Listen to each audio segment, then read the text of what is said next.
ரூபாயில் ஒரு அருமையான கூட்டு. கீரை வந்து கிராமத்தில் எல்லா பக்கமே நிறைய கிடைக்கும். முருங்கைக்காய வச்சிருப்பாங்க. இந்த கீரை பெரும்பாலும் கிராமத்தில் அதிகமாக பயன்படுத்துவாங்க. முருங்கை வைத்தவன் வெறும் கையோடு போக மாட்டான் என்பாங்க. இந்த முருங்கைக்கீரை பார்த்தீங்கன்னா பெரிய மகத்துவ குணம் உள்ளது. அது பெரும்பாலும் இதை கூட்டுக்கு வச்சு சாப்பிடலாம். தேங்காய் துருவி போட்டு கூட்டு வச்சு கொஞ்சம் அரிசி மாவை திரிச்சு உள்ள போட்டு கூட்டை வச்சு சாப்பிடலாம். சும்மாவும் சாப்பிடலாம். அதுக்கு சூப்பு, முருங்கை சூப்பு போட்டு குடிக்கலாம். முருங்கை இலை சூப்பு ரொம்ப பிரமாண்டமாக இருக்கும். முருங்கைக்கீரை வந்து ஏகப்பட்ட மருத்துவ குணங்கள் இருக்குது. இதுவும் ஒரு வாரத்தில் ஒரு நாள் சாப்பிடலாம், நல்லாயிருக்கும். Vitamin A, BCE, calcium, potassium எல்லாம் இருக்குது. அதனால் இது வந்து உடம்புக்கு நல்லது. இரும்பு சத்து நிறைந்த கீரை. அப்போ பார்த்தீங்கன்னா உடம்புல வந்து நோய் எதிர்ப்பு சக்தியை அதிகரிக்கும், இரத்தத்தோட உற்பத்தி அதிகரிக்கும். முருங்கைக்கீரை ஒரு அருமையான கீரை. ஒரு வாரத்துக்கு ஒரு நாள் இதை கூட்டு வச்சு சூப் வச்சு குடித்தோம்னா சூப்பராக இருக்கும்.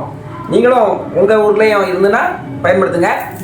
கிராமங்களில் இது எளிதாக கிடைக்கக்கூடிய கீரை வகைகள் நிறையா இருக்குது. அகத்திக்கீரை, முருங்கைக்கீரை, எல்லா கீரையுமே இங்கே வந்து ஈஸியாக கிடைக்கும். நல்லா பயன்படுத்தி கொள்ளலாம். நன்றி.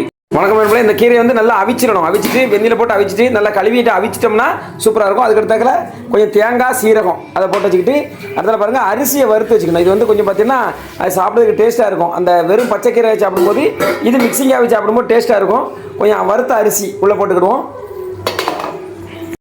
பொடி உள்ளி, அரிசி மாவு, நல்லா பொடி உள்ளியை போட்டு வச்சுக்கிட்டோம்னா அது ஒரு டேஸ்ட்டாக இருக்கும். அரிசி மாவு, தேங்காய், சீரகம், கொஞ்சம் உப்பு போட்டு அப்படியே வச்சு கிண்டி நல்லா அந்த ஈரம்லாம் அப்படியே போயிட்டுனா செம்ம டேஸ்ட்டாக இருக்கும். அப்படி சும்மாவும் சாப்பிடலாம். அப்படி நம்ம சாப்பாட்டுக்கு வச்சு சாப்பிட்டோம்னா பழைய சோறு, சுடு சோறு, சாம்பார் வச்சு சாப்பிட்டோம்னா அது சொன்னால் ஒரு கும்பா சோறு சாப்பிடலாம். அவ்வளோ டேஸ்ட்டாக இருக்கும். முயற்சி பண்ணுங்கள், ட்ரை பண்ணுங்கள், நல்லாயிருக்கும்.